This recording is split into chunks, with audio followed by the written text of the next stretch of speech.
The Harrington ballroom glittered with the light of 1,000 candles, their flames reflecting off crystal chandeliers and casting dancing shadows across the silk-clad figures below.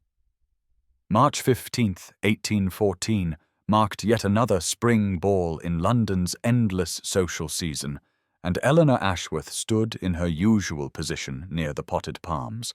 her lavender dress of simple cut distinguishing her from the more elaborate gowns swirling past. At 30, she had perfected the art of being present, yet invisible, her spectacles catching the light as she adjusted them for the 100th time that evening, a nervous habit she had developed over 10 seasons of watching others dance. The orchestra played another quadrille, and she observed the patterns of the dancers with the same detached interest she might apply to studying crop rotation schedules for her father's estate. Her fingers traced the smooth pearls at her throat. Her mother's final gift before consumption had claimed her 5 years ago, leaving Eleanor to manage both household and lands while her father retreated into his books. The weight of those years pressed upon her shoulders as heavily as the knowing glances of the matrons who had long since ceased attempting to matchmake on her behalf. She had become a fixture at these events, as unremarkable as the wallpaper, attending only because her younger sister Harriet insisted that hope, however faint, was better than complete surrender. The crowd parted momentarily, revealing a dark figure across the room who seemed to command attention without effort, and Eleanor recognized the notorious Duke of Somerton from the whispers that had followed his recent return to London after years abroad. Frederick Ravenscroft cut an imposing figure even from this distance, his bearing speaking of barely contained energy that set him apart from the more languid gentlemen of the ton. She allowed herself a moment to study him, knowing that men of his rank existed in a sphere as far removed from her own as the stars visible through the tall windows. The music shifted, signaling the approach of 11 o'clock and the final hour of dancing, when Eleanor became aware of Lady Beatrice Montague holding court nearby, her voice carrying with the particular clarity of one who intended to be overheard. "Poor Eleanor Ashworth," Lady Beatrice sighed with false sympathy, her emerald necklace glittering as she leaned closer to her companions. "Still attending every ball, still standing with the wallflowers. 30 and still hoping. Almost tragic, really. One would think she would have accepted her fate by now." The words struck Eleanor with the force of a physical blow, each syllable a reminder of her decade-long vigil in ballrooms just like this one, and she felt her cheeks burn with humiliation as several heads turned to glance at her with pity. The familiar ache of invisibility sharpened into something more acute, and she found herself moving toward the French doors that led to the terrace, desperate for the cool March air and the blessed solitude of the garden beyond, where stars offered silent companionship to those whom society had forgotten. Now please take a moment and subscribe to our channel and comment where you are watching from and what time is it. It is always fascinating to see where these stories get all around the world. Thank you. The cool March air struck Eleanor's heated cheeks like a benediction as she stepped onto the terrace, her gloved fingers gripping the stone balustrade while she fought to compose herself, drawing in deep breaths of night air scented with early spring flowers from the garden below. The tears she had held back in the ballroom threatened to spill now in the safety of solitude, and she blinked rapidly behind her spectacles, refusing to let Lady Beatrice's cruelty reduce her to such a display even in private. The distant strains of a waltz drifted through the French doors, mocking her with its rhythm, meant for couples while she stood alone beneath the stars, her lavender dress inadequate protection against the chill that had nothing to do with temperature. She sensed rather than heard movement behind her, a subtle shift in the air that made her spine straighten, assuming some gossiping matron had followed to witness her humiliation more closely. "I see you managed to escape Lord Rushworth's determined pursuit earlier this evening." A deep male voice observed from the shadows, causing Eleanor to spin around in surprise, her hand flying to her throat where her mother's pearls rested. Frederick Ravenscroft emerged from the darkness like something out of the Gothic novels she secretly adored, his dark evening clothes making him nearly invisible, save for the way moonlight caught on his signet ring and highlighted the sharp planes of his face. She noticed a slight unevenness to his gait, a barely perceptible favoring of his left leg that spoke of some past injury, though it did nothing to diminish his commanding presence. "Your Grace?" she managed, dropping into a curtsy while her mind raced to understand why the Duke of Somerton would seek her out on the terrace, unless he too wished to mock the spinster who still haunted ballrooms at 30. "I observed your rather creative method of avoiding him by the refreshment table," he continued, moving closer with that slight limp, his eyes holding an expression she could not quite decipher in the moonlight. "Claiming sudden fascination with Lady Harrington's portrait collection was inspired, though I suspect the real attraction was the book barely hidden in your reticule." Eleanor's hand moved instinctively to the small bag where Wollstonecraft's treatise indeed rested, her constant companion at these tedious events, though she had thought herself discreet in consulting it during the evening's duller moments. "You were watching me?" she asked, surprise overcoming her usual careful politeness, her wit surfacing despite her emotional vulnerability. "I watch everyone, Miss Ashworth," he replied, his voice carrying a world-weary edge that spoke of too many seasons observing human folly. "It is a habit acquired during years abroad, though I confess you provided more interesting observation than most. A woman who brings philosophy to a ball and refuses to dance with one of the ton's most persistent bores deserves attention." The compliment, if that's what it was, felt different from the usual empty flattery she had endured in her decade of seasons, carrying a weight of genuine observation that made her pulse quicken, even as she reminded herself that men like him did not truly see women like her. "I suppose you heard Lady Beatrice's assessment of my situation," Eleanor said, lifting her chin with a defiance she did not entirely feel. Better to acknowledge the gossip than pretend ignorance. "Actually, I did," he admitted without pretense, moving to stand beside her at the balustrade, his presence warm despite the cool air. "Which is precisely why I followed you out here. I have a proposition, Miss Ashworth. The evening is nearly over. The last dance is beginning, and I find myself curious whether a woman who reads Wollstonecraft and manages an estate might dance as interestingly as she thinks." Eleanor stared at him, certain she had misheard,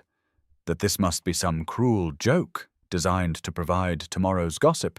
because dukes did not ask spinsters to dance, especially not on terraces away from public view. "I do not require your pity,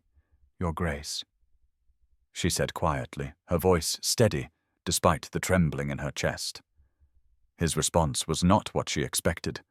for instead of protestations or wounded pride, Frederick Ravenscroft laughed,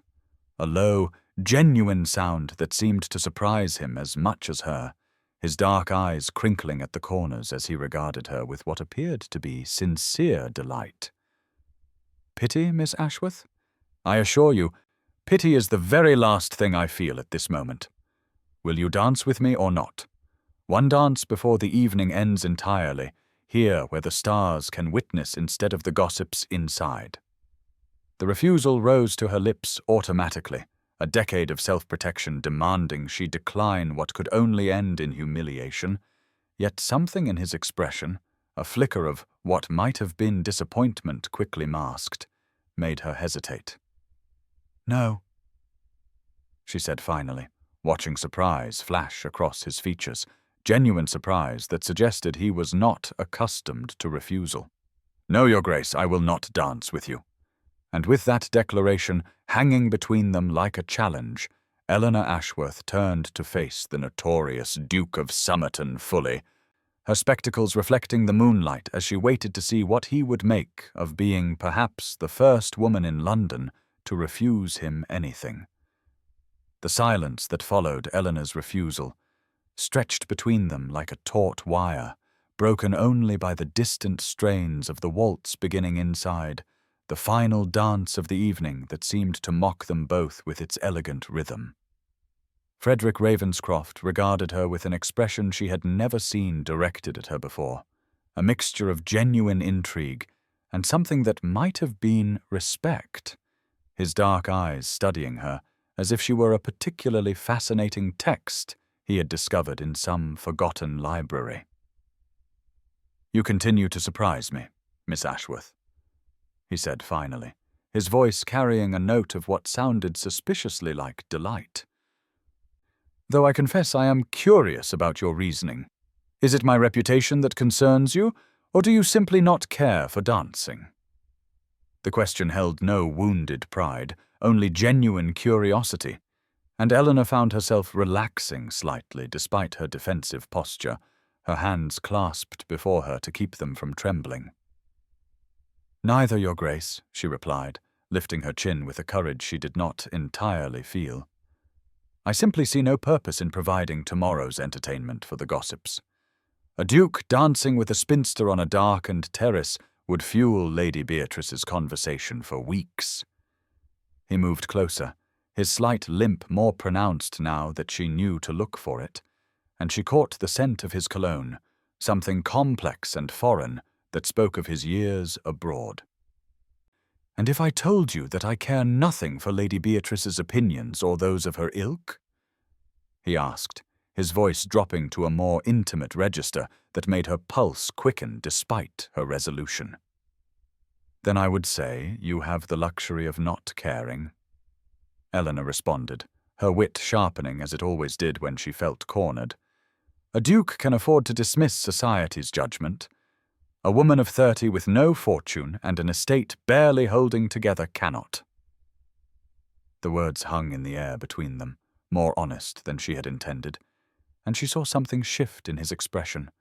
a recognition that went deeper than mere sympathy.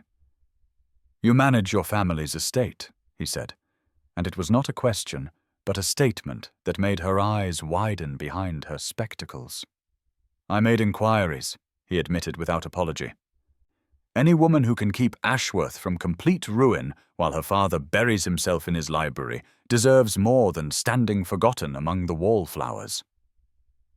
Eleanor stared at him, stunned that anyone had bothered to learn anything about her beyond her unmarried status and age, that this man who commanded attention merely by existing had taken the time to discover what occupied her days. "You made inquiries about me?" she asked, unable to keep the disbelief from her voice. "I make it my business to know about people who interest me," he replied, moving to stand beside her at the balustrade, close enough that she could feel the warmth radiating from him in the cool night air. "And you, Miss Ashworth, have interested me since I saw you smuggle that book into Lady Harrington's ballroom and proceed to read it behind a potted palm." The waltz inside was reaching its crescendo, the music carrying clearly through the French doors, and Frederick turned to face her fully, his expression serious now, despite the slight smile playing at the corners of his mouth. "Dance with me," he said again, but this time it was different. Not the casual invitation of before, but something more earnest. Not for them, not for gossip or entertainment, but because I would like to dance with a woman who reads Wollstonecraft and saves estates and has the courage to tell a duke no. He removed his gloves with deliberate movements, tucking them into his pocket before extending his bare hand to her. A gesture so far outside the bounds of propriety that it took her breath away. "One dance, Miss Ashworth, here under the stars where no one can watch or whisper, just you and I and the music. Let me show you that not everyone in that ballroom has forgotten you exist." Eleanor looked at his outstretched hand, her heart hammering against her ribs as she recognized this moment for what it was, a crossroads that would either lead to fresh heartbreak or something she had stopped daring to imagine. The sensible part of her, honed by 10 years of disappointments, screamed at her to refuse again, to return to the safety of her potted palms and books, and the comfortable invisibility she had wrapped around herself like armor. But there was something in his eyes, a loneliness that matched her own despite his title and looks and the way society fawned over him, that made her slowly, tremblingly, peel off her own gloves. The moment her bare palm touched his, skin against skin in a contact that would scandalize anyone who witnessed it, Eleanor felt a jolt of recognition, as if some part of her that had been sleeping for a decade suddenly awakened. He drew her closer, his other hand finding her waist with a certainty that suggested he had done this many times before, yet there was a carefulness to his touch that made her feel precious rather than practiced. The music from inside provided their rhythm as they began to move.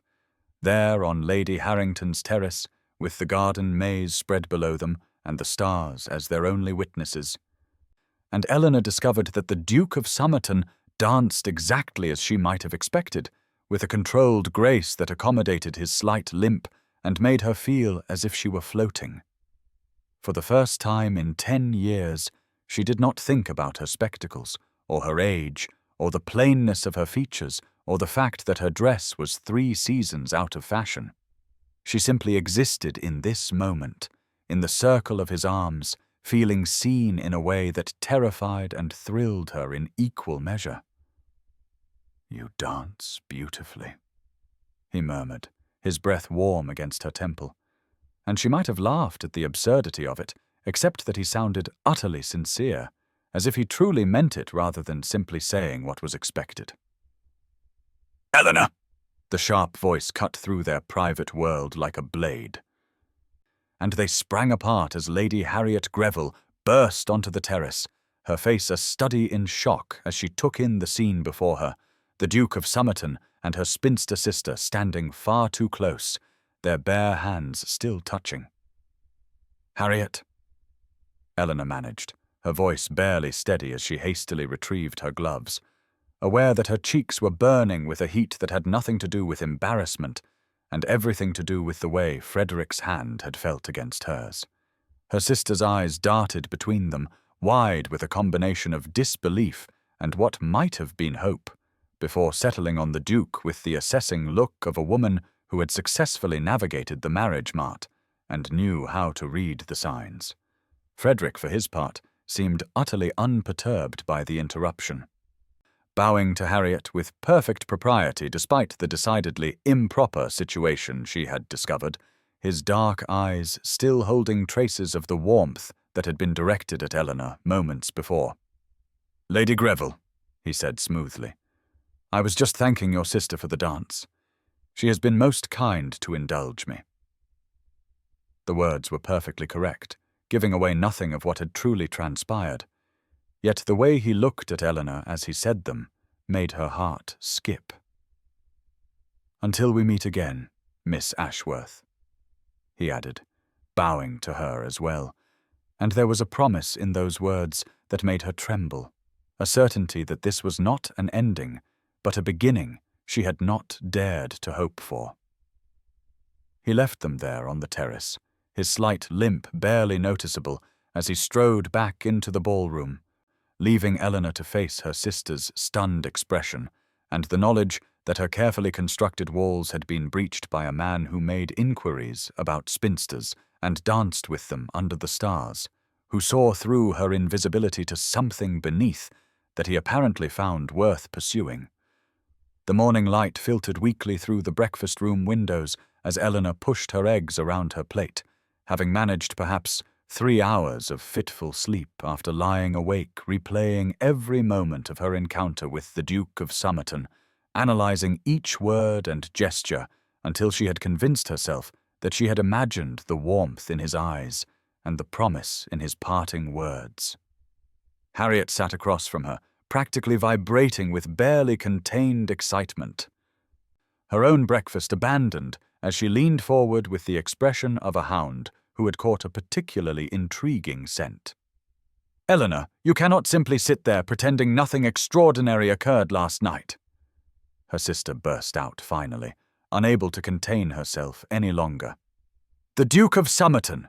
the most sought-after man in London, was dancing with you on the terrace, alone, without gloves." The emphasis on the last words made Eleanor wince, remembering all too clearly the feeling of his bare palm against hers, the warmth that had shot through her at the contact. "It was merely a kindness," Eleanor replied, keeping her voice steady through long practice at disappointment. "He likely felt sorry for me after overhearing Lady Beatrice's comments." Harriet made a sound of pure frustration, reaching across the table to grasp Eleanor's hand with the fierce protectiveness that occasionally emerged from beneath her society polish. "Eleanor, men like the Duke of Somerton do not dance with women out of pity, particularly not in such an intimate manner. You clearly do not understand who he is or what his attention means." She paused, her expression shifting to something more serious as she lowered her voice. "He was engaged once, 8 years ago to Lady Lydia Sinclair, the diamond of that season. She threw him over for the Duke of Ashford when he proved wealthier, and Frederick left England entirely afterward, spent years in Italy doing heaven knows what. The gossips say he had numerous affairs with Italian contessas and opera singers, that he became quite wild, hence the nickname of the Rogue Duke." Eleanor absorbed this information, trying to reconcile it with the man who had noticed her book and made inquiries about her estate management, who had danced with her under the stars with a carefulness that suggested something fragile and precious. "He only returned to England recently when his uncle took ill," Harriet continued, warming to her theme. "He inherited the title 3 months ago, and every matchmaking mamma in London has been throwing their daughters at him since. Lady Beatrice has been particularly persistent about her niece, that insipid Miss Carmichael, which might explain her venom toward you last night." Before Eleanor could respond, their father wandered into the breakfast room, his grey hair standing at odd angles and ink stains on his fingers, suggesting he had already been in his library. "Good morning, my dears," he said vaguely, helping himself to toast while simultaneously reading a letter. "Eleanor, Hawkins tells me the southern fields are showing excellent progress with that new rotation method you implemented. Fascinating stuff, really. Oh, and some flowers arrived for you, though I cannot imagine why anyone would send flowers at breakfast time." Eleanor's heart stuttered as Agnes Fleming entered, carrying an elegant arrangement of white roses interspersed with lavender, the scent filling the small room as the housekeeper set them before her with a knowing look that suggested she had her own thoughts about their origin. With trembling fingers, Eleanor extracted the card from among the blooms, aware of Harriet practically climbing across the table to see, and read the brief message written in a bold, masculine hand. "For a woman of reason who deserves more than one dance. S." The S could only stand for Somerton, and Eleanor felt heat rise in her cheeks as she remembered his promise to meet again, the way he had looked at her as if she were a puzzle he was determined to solve. "Well?" Harriet demanded, having shown remarkable restraint in not snatching the card from Eleanor's hands. "What does it say? Who are they from?" Eleanor passed her the card wordlessly, watching her sister's eyes widen with delight before turning to their father, who was now attempting to butter his toast while still reading, completely oblivious to the drama unfolding at his own breakfast table. "Papa," Harriet said in her most determined voice, "I believe we need to discuss Eleanor's wardrobe situation immediately. She cannot continue attending social functions in gowns from 3 seasons past if the Duke of Somerton is showing interest." Sir Thomas looked up briefly, blinking at them through his spectacles with the confused expression of a man pulled from deeper thoughts. "The Duke of Somerton. Capital fellow. Excellent library, I'm told. Why would Eleanor's wardrobe concern him?" He paused, a thought occurring to him. "Speaking of which, Eleanor, I've been meaning to discuss the drainage issue in the eastern section. Hawkins seems to think we need to invest in new channels before the spring rains worsen." Eleanor opened her mouth to respond about the drainage, grateful for the familiar territory of estate management. But Harriet cut across her with the ruthlessness of a woman on a mission. "Papa, the Duke of Somerton sent Eleanor flowers. He danced with her last night. He is showing a marked interest in her, and we must act accordingly." The words seemed to finally penetrate their father's scholastic fog, and he set down his letter to peer at Eleanor with sudden focus. "Is this true, my dear, the Duke of Somerton?" When Eleanor nodded, he smiled with genuine pleasure, reaching over to pat her hand with absent affection. "How wonderful! Your mother would have been so pleased. She always said you would find someone who appreciated your intelligence, though I must admit I never expected a duke." "Well, well, I suppose this means I should pay more attention to these social matters Harriet is always nattering about." Agnes Fleming, who had remained in the room ostensibly arranging the flowers but actually gathering intelligence with the efficiency of a seasoned campaigner, caught Eleanor's eye with a warm smile that spoke volumes about her own thoughts on the matter. "Shall I prepare the blue drawing-room for callers this afternoon, miss?" she asked with studied innocence. One never knows who might arrive during calling hours. Eleanor felt the walls of her carefully constructed defense beginning to crumble under the combined assault of her family's hope and the tangible evidence of the flowers before her, their scent a constant reminder of a duke who noticed wallflowers and danced with them in moonlight. "I believe I will work on the accounts this morning," she said, trying to restore some normalcy to a world that suddenly felt tilted on its axis. But even as she spoke, her fingers traced the edge of the card with its bold handwriting, and she wondered if the Duke of Somerton truly meant to call, if the promise in his eyes had been real or merely another illusion to add to her collection of might-have-beens. The clock in the hallway had just chimed 3 when Agnes Fleming appeared in the drawing-room doorway, her usually composed features betraying a hint of excitement as she announced that His Grace the Duke of Somerton had arrived, and Eleanor felt her heart leap so violently she was certain it must be visible through the modest afternoon dress Harriet had insisted she wear instead of her usual practical attire. 4 days had passed since the Harrington ball, 4 days of jumping at every knock upon the door, of trying to concentrate on estate accounts while the scent of white roses and lavender filled her small study, of telling herself repeatedly that dukes did not actually court spinsters, despite what romantic novels might suggest. Yet here he was, crossing the threshold of their modest drawing-room, with the same controlled grace she remembered from the terrace, his dark eyes immediately finding hers with an intensity that made her fingers tremble as she set aside the ledger she had been pretending to review. "Miss Ashworth," he said, bowing formally, though his eyes held that same warmth she had glimpsed under the stars. "I hope I find you well. Lady Greville," he added, acknowledging Harriet, who sat primly on the settee, practically vibrating with the effort of maintaining proper decorum when Eleanor knew she wanted nothing more than to interrogate them both. The drawing-room, with its worn turkey carpet and furniture that spoke of better times, had never felt smaller than it did with Frederick's presence filling it, and Eleanor was acutely aware of the contrast between their modest circumstances and what his own home must be like. "Your Grace," she managed, rising to curtsy and noticing with dismay the ink stains on her fingers from her morning's work, evidence of the practical life she led so far removed from the elegant ladies he must typically associate with. If he noticed the ink or the shabby gentility of their surroundings, he gave no sign, instead moving to examine the small bookshelf near the window with what appeared to be genuine interest, his fingers trailing along the spines with the reverence of a true bibliophile. "Virgil, Aristotle, Smith's Wealth of Nations," he murmured, glancing back at her with raised brows. "And unless I am mistaken, that appears to be Sinclair's Code of Agriculture. Rather unexpected reading for a drawing-room." The challenge in his tone was gentle, almost teasing, and Eleanor found herself responding before she could think better of it.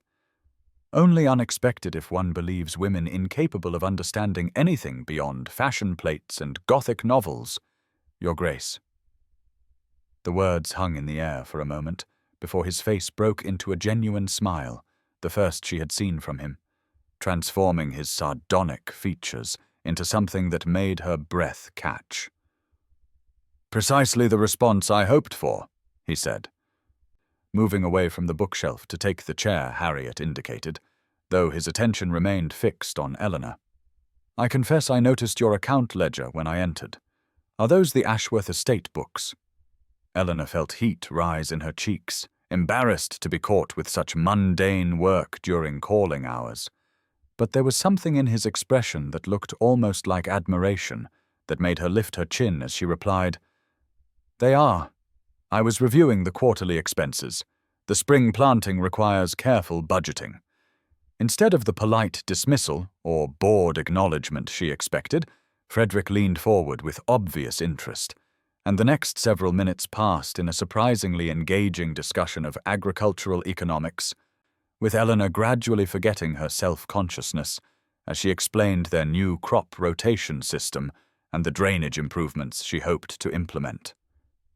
"Remarkable," he said when she paused, suddenly aware she had been speaking for quite some time about subjects that must surely bore a duke.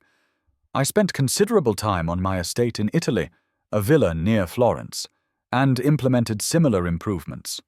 Though I confess my steward did most of the actual planning while He paused, something shadowing his eyes briefly.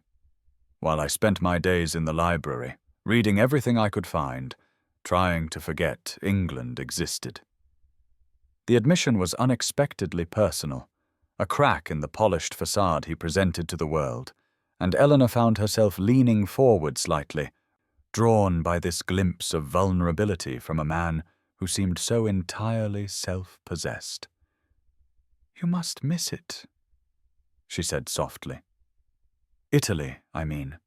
The art, the history, the sunshine." His smile this time was rueful, tinged with memory. "I do, though I discovered one cannot run from oneself indefinitely, no matter how beautiful the setting. 3 years I spent in that library, reading Dante in the original Italian, convincing myself I preferred solitude."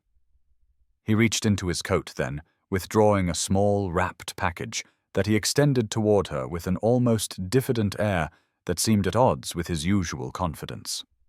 "Which reminds me, I brought you something. A small token, perhaps presumptuous of me, but when I saw it, I thought of our discussion of literature on the terrace." Eleanor's hands shook slightly as she unwrapped the package under Harriet's eager gaze, revealing a beautifully bound volume of Dante's Inferno in Italian, its leather cover soft with age and gilt lettering still bright against the dark binding. "Your Grace," she breathed, running her fingers reverently over the cover, overwhelmed by the thoughtfulness of the gift, by the fact that he had remembered their brief conversation and acted upon it. "It's beautiful, but I couldn't possibly—" "Please," he said, his voice dropping to a more intimate register despite Harriet's presence. "It has sat on my shelf long enough. I would like to think of it being read and appreciated rather than gathering dust. Perhaps," he added with a slight smile, "you might tell me your thoughts on Dante's use of terza rima when I call again, if I may be permitted to call again." The question hung in the air between them, weighted with more significance than a simple social nicety, and Eleanor found herself nodding before she could second-guess herself, her fingers still caressing the book's cover as if it were something precious beyond its obvious value. "I would enjoy that," she said, meeting his eyes directly, surprised by her own boldness, but encouraged by the warmth she found there. "Very much." Rain had begun to patter against the windows, preventing the garden walk that might have been expected, but the conversation flowed with surprising ease, touching on books and ideas, travels and dreams, with Harriet contributing occasionally, but mostly watching with barely concealed delight as her sister emerged from her shell under Frederick's genuine interest and attention. When he finally rose to leave after the proper half-hour had elapsed, Eleanor felt as if mere minutes had passed, and she clutched the Dante volume to her chest as he bowed over her hand, his fingers pressing hers briefly in a gesture that was entirely proper, yet somehow managed to convey volumes. "Until next time, Miss Ashworth," he said, and there was a promise in those words that made her believe, for the first time in 10 years, that perhaps she was not as invisible as she had believed herself to be. That perhaps a duke might truly see something in a spinster who read agricultural treatises and managed estates and had ink stains on her fingers from doing the work that kept her family afloat. The card-room at Lady Pembroke's soiree hummed with the particular tension that accompanied high stakes and higher gossip, the green baize tables illuminated by branched candelabra that cast dancing shadows across the players' faces as Eleanor tried to concentrate on the cards in her hand rather than the fact that the Duke of Somerton sat directly across from her as her whist partner, his presence commanding the attention of the entire room despite his apparent focus on the game. She had not expected to see him here tonight, having convinced herself over the past week that his visit to their modest drawing-room had been a momentary aberration, a duke's passing fancy that would fade as quickly as it had appeared. Yet here he was, having sought her out the moment she entered the room with Harriet, and claimed her as his partner with a proprietary air that set tongues wagging behind fans.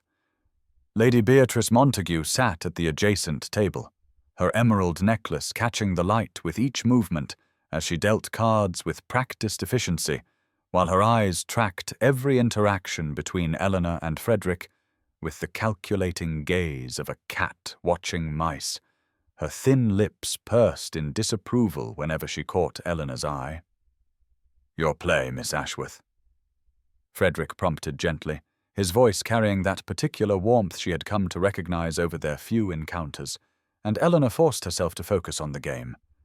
playing her card with fingers that trembled only slightly as she became aware of how many eyes were upon them. How many people were watching the spinster and the duke with expressions ranging from curiosity to outright disbelief. Lord Philip Langdon, Frederick's companion at their table, observed the proceedings with barely concealed amusement, his fair features arranged in an expression of polite interest that didn't quite hide the speculative glances he kept directing between his friend and Eleanor, as if trying to solve a particularly intriguing puzzle.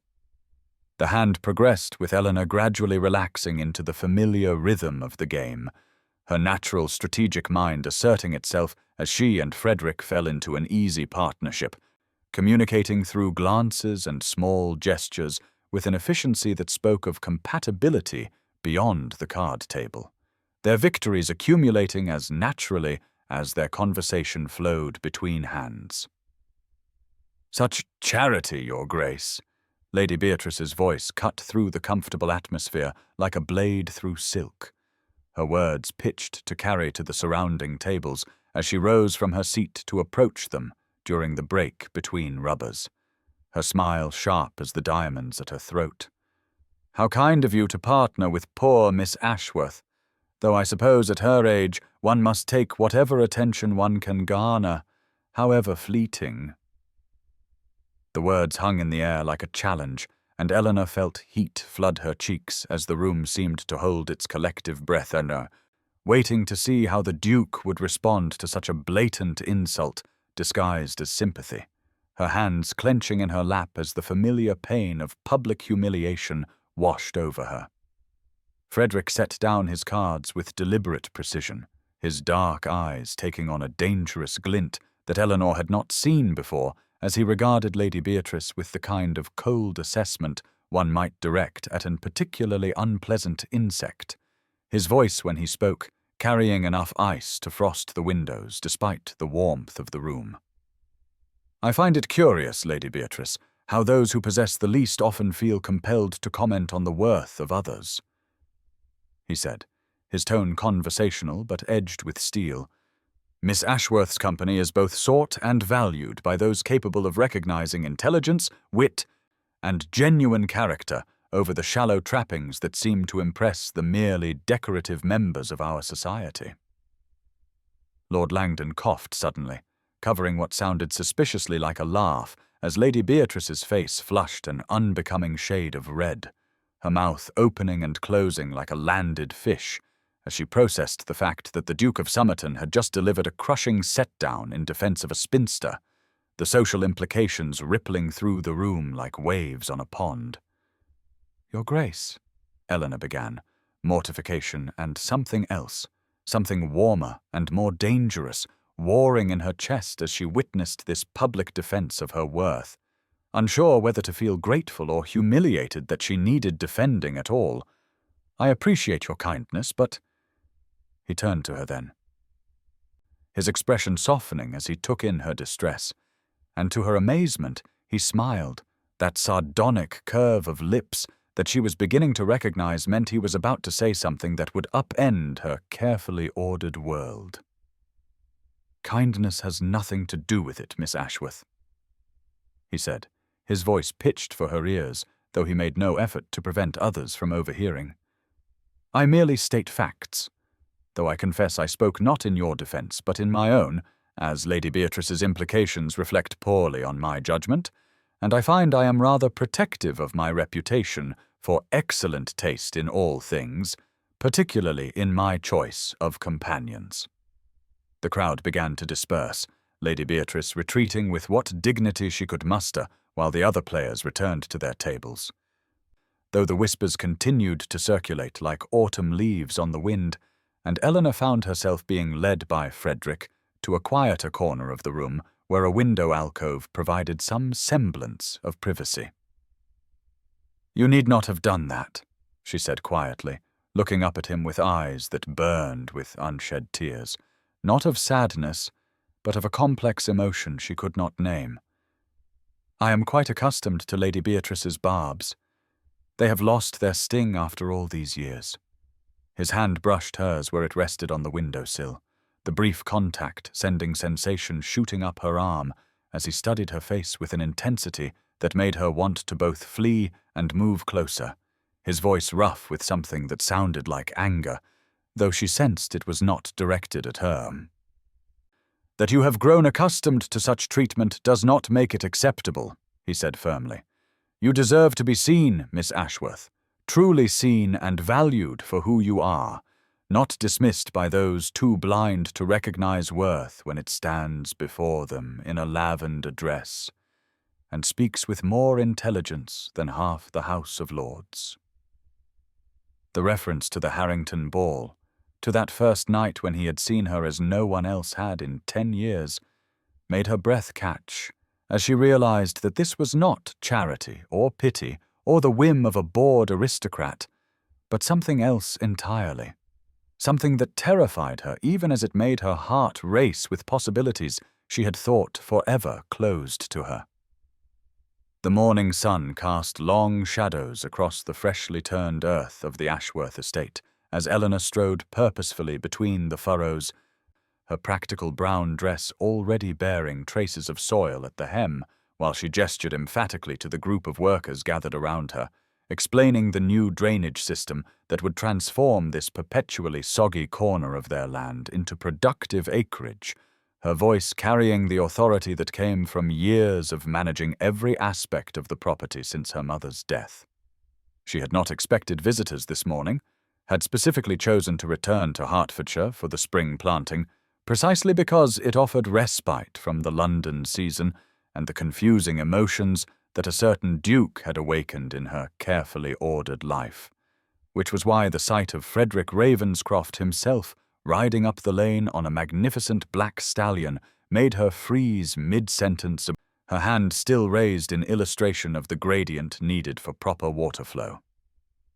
"Continue with the northern section as we discussed, Mr. Hendricks," she managed to tell her foreman, acutely aware of her mud-caked boots and the wisps of hair escaping from her practical chignon as Frederick dismounted with that easy grace that seemed so at odds with the slight limp she had noticed during their dance, his presence here on her land feeling both thrilling and terrifying in equal measure. "Miss Ashworth," he said, approaching with a smile that suggested he found her current state not shocking, but rather delightful. "I hope you'll forgive the intrusion, I was visiting Lord Pemberton's estate to inspect some horses he has for sale, and I couldn't resist the opportunity to see the agricultural innovations you spoke of so passionately in London." The excuse was transparent enough to make her cheeks warm, Lord Pemberton's estate being a good 5 miles out of the way if he were truly returning to London. But there was something in his expression as he surveyed her domain, taking in the orderly fields and well-maintained buildings with genuine interest, that made her lift her chin with pride rather than embarrassment. "Your timing is fortuitous, Your Grace," she said, surprising herself with the steadiness of her voice as she gestured toward the drainage work. "We're implementing a new system based on the principles in Sinclair's Code, though I suspect you didn't truly come to discuss agricultural drainage." His laugh was rich and genuine, transforming his usually sardonic features as he fell into step beside her, apparently unconcerned about the morning dew soaking through his impeccably polished hessians, and Eleanor found herself relaxing incrementally as they walked toward the ancient oak that had stood sentinel over the Ashworth lands for centuries. "You caught me," he admitted, his voice carrying a rueful honesty that made her heart skip. "Though I confess I am genuinely interested in your work here. In London, you seemed—" He paused, searching for words. "Constrained. Here, you're entirely yourself."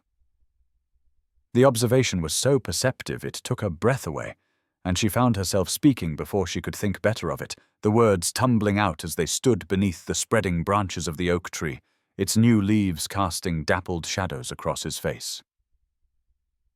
"In London, I am the spinster sister, the curiosity who reads too much and speaks of inappropriate subjects. Here, I am simply Eleanor, managing the land that has been in my family for generations, keeping us from ruin through careful planning and hard work." Something shifted in his expression then, a deepening of the intensity she had glimpsed on the terrace at the Harrington ball, and he reached out to brush a strand of hair from her face, with a tenderness that made her breath catch in her throat. "You are never simply anything," he said quietly, his dark eyes holding hers with an intensity that made her feel exposed and seen in ways that both thrilled and terrified her. "Though I understand the feeling of being different people in different worlds. In Italy, I could be Frederick, just a man among his books and vineyards. In England, I must be Somerton, the Duke who disappointed everyone by refusing to marry appropriately and produce heirs on schedule." The bitterness in his voice when he spoke of expectations made her forget her own self-consciousness, and she found herself reaching out instinctively to touch his arm, feeling the tension in the muscles beneath the fine wool of his coat. "Is that why you stayed away so long?" she asked softly, remembering Harriet's gossip about the broken engagement, the scandal that had driven him abroad, though she didn't voice these details aloud. His hand covered hers where it rested on his arm, the warmth of his touch sending sensation spiraling through her as he gazed out across the fields with eyes that saw something far beyond the neat furrows and sprouting crops, his voice rough when he finally spoke. "I stayed away because I convinced myself I preferred solitude to the risk of caring again. I told myself that books and beauty were enough, that I didn't need—" He turned to look at her then, something raw and vulnerable in his expression that made her heart ache. "I didn't think I would ever meet someone who could make me want to try again." The admission hung between them in the morning air, heavy with significance, and Eleanor felt tears prick at her eyes as she recognized the gift he was offering her, this glimpse behind the sardonic mask he showed the world, this admission of wounds that matched her own in different ways. "I understand," she whispered, her voice thick with emotion as she thought of all the years she had convinced herself that invisibility was safety, that being overlooked was better than being seen and found wanting. "I've spent so long believing I was meant to be alone that wanting more was foolish for someone like me. Sometimes I fear I've forgotten how to hope for anything beyond the next harvest, the next quarter's accounts balanced. His fingers tightened on hers, and she realized they were standing closer now, close enough that she could see the flecks of gold in his dark eyes, smell the leather and sandalwood scent that clung to him, feel the warmth radiating from his body in the cool morning air. "Then perhaps," he said softly, his free hand coming up to cup her cheek with infinite gentleness, "we might remember together, if you would allow me that honor." The moment stretched between them, fragile and perfect, until the distant sound of Agnes Fleming calling from the house about luncheon broke the spell, and Eleanor stepped back with cheeks burning, though she didn't release his hand as she led him toward the manor, her heart singing with possibilities she had thought forever closed to her. The golden afternoon light slanted through the tall windows of the Ashworth library, casting warm patches across the worn Persian carpet and illuminating dust motes that danced in the air like tiny golden coins as Eleanor led Frederick into her sanctuary, her heart beating rapidly at the intimacy of sharing this most private space with him. These walls that had witnessed her solitary hours of reading and writing when the rest of the world deemed her invisible and forgotten. "This is my favorite room in the house," she said softly, gesturing toward the floor-to-ceiling bookshelves that lined 3 walls, their contents a hodgepodge of leather-bound volumes, agricultural treatises, novels her mother had loved, and the journals where she secretly poured out her thoughts on everything from crop rotation to the rights of women, though she had never shared that particular secret with anyone. Frederick moved through the space with a reverence that made her throat tight, his fingers trailing along the spines of books as if greeting old friends, pausing occasionally to pull out a volume and examine it with the kind of careful attention that told her he understood what these books meant to her, how they had been her companions through years of loneliness and disappointment. "You have Cobbett's Cottage Economy," he observed with evident delight. "And is that Sinclair's Code of Agriculture?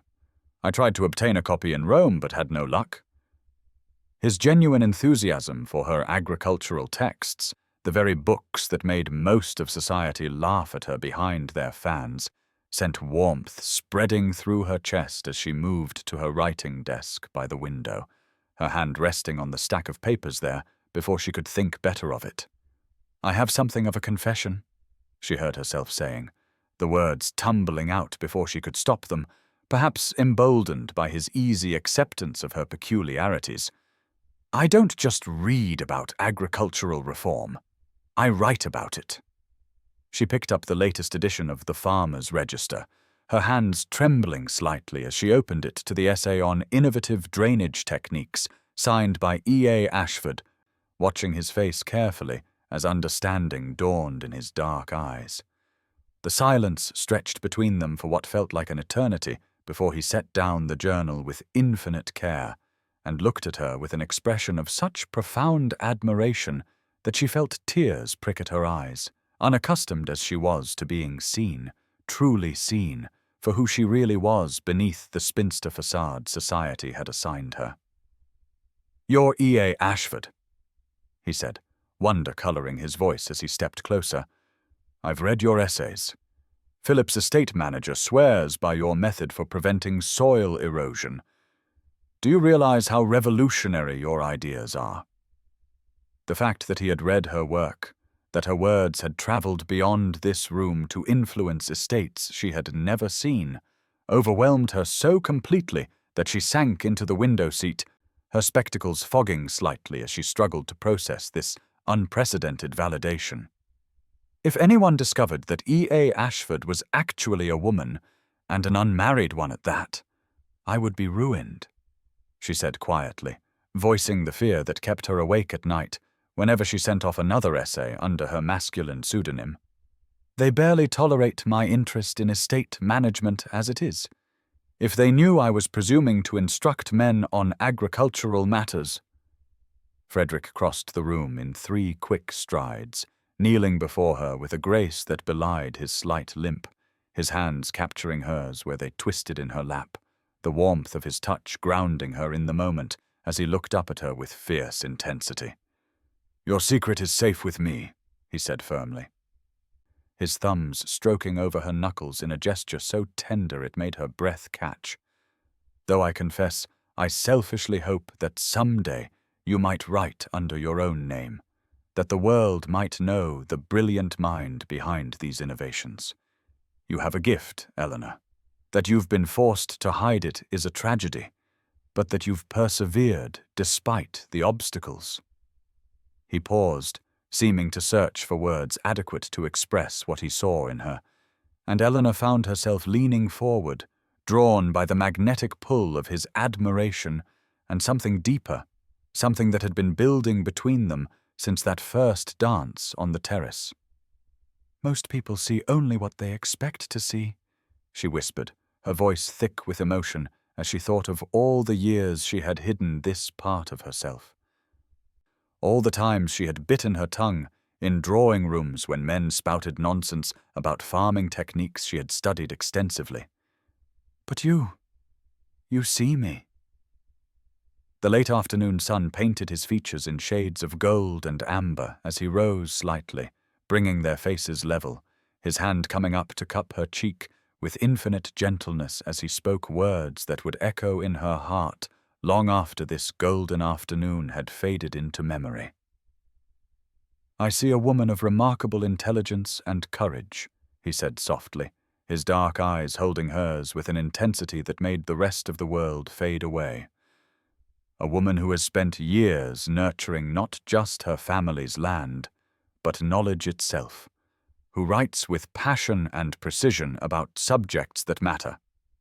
who deserves to be celebrated rather than hidden." Sir Thomas chose that moment to wander into the library, blinking owlishly at the tableau before him, and Frederick rose smoothly to his feet, though he kept hold of Eleanor's hand as her father peered at them through his spectacles with mild bewilderment. "Ah, Somerton, still here, are you? Excellent, excellent. Eleanor, my dear, Mrs. Fleming mentioned something about tea. You know how she fusses." He wandered out again without waiting for a response, apparently finding nothing unusual in a duke holding his spinster daughter's hand in their library, and Eleanor found herself laughing, actually laughing, at the absurdity of it all. "I should go," Frederick said reluctantly as the shadows began to lengthen across the floor, though he made no move to release her hand. "But I'll see you at the Lennox ball next week. I find myself quite desperately hoping you'll save me a dance. Perhaps even the first one, if you're feeling particularly bold." The promise in his words, the implication that he wanted to claim her publicly in the most fashionable ballroom of the season, sent a thrill of terror and excitement through her as she nodded, not trusting her voice, and watched him bow over her hand with courtly grace before departing, leaving her alone in her sanctuary with the echo of his admiration and the terrifying, wonderful possibility that she might finally step out of the shadows and into the light of being truly, fully seen. The afternoon light filtering through the tall windows of Frederick's study cast long shadows across the scattered maps of Italy that covered nearly every surface, their edges weighted down with books and the occasional crystal paperweight, as Lord Philip Langdon lounged in the leather chair opposite the desk, swirling the brandy in his glass while studying his friend with the kind of penetrating gaze that had made him invaluable during their shared years of exile on the continent. "You're actually serious about the Ashworth woman," Philip observed, his tone carrying more curiosity than censure as he watched Frederick carefully inscribe something in the frontispiece of an obviously precious leather-bound volume, the Duke's usual sardonic mask nowhere in evidence as he concentrated on his task with an intensity that spoke of deeper emotions than he had displayed in the 8 years since Lady Lydia Sinclair had shattered his world. "Eleanor,"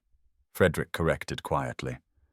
setting down his pen and looking up at his oldest friend with eyes that held both determination and a vulnerability that Philip had thought permanently extinguished. "Her name is Eleanor, and yes, I am entirely serious." The admission hung in the air between them, heavy with the weight of all the years Frederick had sworn off emotional entanglements, all the carefully constructed walls he had built around his heart after Lydia had broken their engagement mere weeks before their wedding, choosing the wealthier Duke of Clarence over the man who had loved her with the passionate intensity of youth. "You do realize what society will say?" Philip continued, though his tone was gentle rather than warning, understanding perhaps better than anyone what those years of self-imposed angst had cost his friend. The way Frederick had buried himself in books and beauty rather than risk the devastating pain of betrayal again. A duke marrying a 30-year-old spinster who reads agricultural treatises and manages her own estates? Lady Beatrice has already been making inquiries about Miss Ashworth's circumstances, and you know how vicious she can be when she scents a scandal. Frederick rose from his desk and moved to the window, gazing out at the bustling London street below, while his fingers unconsciously found the signet ring he had worn through all his travels, the one piece of his ducal identity he had never been able to abandon completely, despite his best efforts to forget who he had been before Lydia taught him that love was merely another word for transaction in their glittering world. "Then society can go hang," he said with quiet ferocity, turning back to face Philip with an expression that mingled defiance with something softer, more hopeful than his friend had seen in nearly a decade. "Eleanor sees me, Philip. Not the title, not the wealth, not even the scandalous duke who fled to Italy rather than face the ton's pity. She sees Frederick, the man who reads Dante in the original Italian and debates agricultural methods with genuine interest, who finds more joy in a good book than in all the empty pleasures London has to offer." Philip set down his glass and leaned forward, studying his friend with new understanding as Frederick returned to the desk, picking up the Dante volume with hands that trembled slightly with the weight of what he was acknowledging, not just to Philip, but to himself. "When Lydia left me for Clarence, but I thought I understood what it meant to be invisible," Frederick continued, his voice rough with remembered pain as he traced the gilt lettering on the book's cover. "I thought I knew what it was to be seen only for what I represented, rather than who I was. But Eleanor, she has lived with true invisibility for 10 years, overlooked and dismissed, reduced to a figure of pity or amusement, and yet she has retained a brilliance, a warmth, a fierce intelligence that humbles me. She makes me want to be worthy of being seen by her." The confession seemed to surprise Frederick himself, as if speaking the words aloud had crystallized feelings he had been afraid to examine too closely, and Philip watched as his friend's expression shifted from vulnerability to determination, the kind of steel-spined resolve that had carried him through those dark years abroad when everyone had expected him to return within months, properly chastened and ready to marry appropriately. "I'm going to court her properly," Frederick declared, returning to his seat and picking up his pen once more to complete the inscription in the Dante. "I'm going to show her that what we have is real, that she deserves to be cherished, celebrated, chosen first rather than overlooked. And if society objects, if Lady Beatrice and her ilk try to interfere—" His smile turned sharp, dangerous in a way that reminded Philip why Frederick had survived and even thrived during their more adventurous years on the continent. "Well, I've faced worse than gossiping matrons and emerged victorious. Eleanor is worth fighting for, worth any amount of scandal or social censure." Philip raised his glass in a silent toast, recognizing the return of the man his friend had been before betrayal and heartbreak had driven him into exile, though tempered now with a maturity and depth that made this attachment to the overlooked Miss Ashworth seem less like folly and more like the kind of destiny that only revealed itself to those brave enough to look beyond society's narrow definitions of worth and value. "Then I suggest you prepare for battle," Philip said with a wry smile. because Lady Beatrice was quite pointed in her questions about Miss Ashworth's family circumstances at the Pemberton card party, and we both know she has never forgiven you for refusing her daughter's rather obvious attempts at securing your interest last season. If you mean to claim Miss Ashworth publicly at the Lennox ball, you should expect resistance. Frederick sealed the Dante carefully, his movements deliberate and controlled, even as anticipation coursed through him at the thought of seeing Eleanor again, of watching her eyes light up when she discovered the inscription he had penned in Italian, a private message between two souls who had found in each other an unexpected recognition, an answer to loneliness neither had thought to escape. "Let them resist," he said quietly, his dark eyes holding a promise that made Philip grateful they were on the same side. "Eleanor has been invisible long enough. It's time she was seen for the remarkable woman she is, and I intend to ensure that happens, whatever the cost." The chandeliers of the Lennox ballroom cast their diamond brilliance across the assembled cream of London society, transforming the vast space into a glittering jewel box where Eleanor stood near the refreshment table in her new gown of deep blue silk, the fabric whispering against her skin like a promise as she tried to calm her racing heart, aware that hundreds of eyes had already noted her transformation from the usual lavender and grey to this rich sapphire that Harriet had insisted brought out the warmth in her complexion, though Eleanor suspected no amount of silk could truly transform a 30-year-old spinster into anything society would deem worthy of notice, except that Frederick had been watching her from the moment she entered, his dark eyes finding hers across the crowded floor with an intensity that made her fingers tremble against her fan. And now he was moving through the crowd with deliberate purpose, ignoring the attempts of various young ladies to catch his attention, his path as direct as an arrow toward where she stood frozen between hope and terror. The orchestra just beginning to tune for the first dance as he reached her, bowing with that particular grace that made her breath catch every time. And then he was extending his hand, his voice carrying clearly in the sudden hush that fell around them, as he said, "Miss Ashworth, would you honor me with the first dance?" The words seemed to echo in the vast space as Eleanor became acutely aware of the collective intake of breath from those near enough to witness this unprecedented breach of protocol.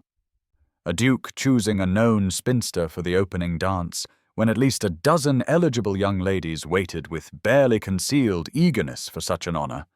and she could feel the weight of society's judgment pressing down upon her even as she placed her trembling hand in his, allowing him to lead her onto the floor, where they stood alone for a moment that stretched like eternity before other couples began to join them,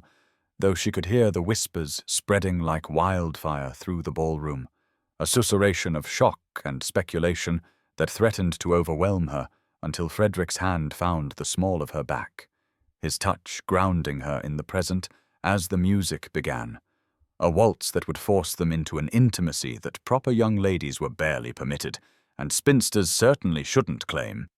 Yet here she was in his arms, moving through the familiar steps as if they had danced together 100 times before, his hand warm through the silk of her gown, his eyes never leaving hers even as she sensed the hundreds of gazes following their movement around the floor, and for a moment she could almost forget the impropriety of it all, lost in the sensation of being held, being chosen, being seen in this most public of forums, until Lady Beatrice's voice cut through the music like a blade, carrying with theatrical clarity as she declared to her companion, "How charitable of His Grace to take pity on poor Miss Ashworth, though one does wonder at the nature of such sudden attention, as I've heard the most interesting rumors about his true intentions. Something about a wager among the gentlemen at White's regarding whether even a duke could make a spinster marriageable." And Eleanor felt her body stiffen in Frederick's arms as the poisonous words sank in, her step faltering as doubt crashed over her like a cold wave,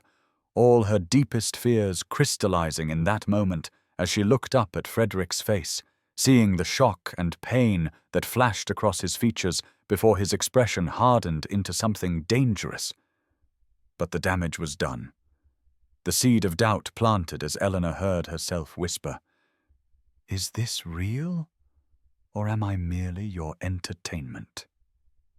The question hung between them as the music continued. Other dancers swirling past in a blur of colour and motion, while Eleanor waited for his answer, seeing the muscle jump in his jaw as he drew breath to respond.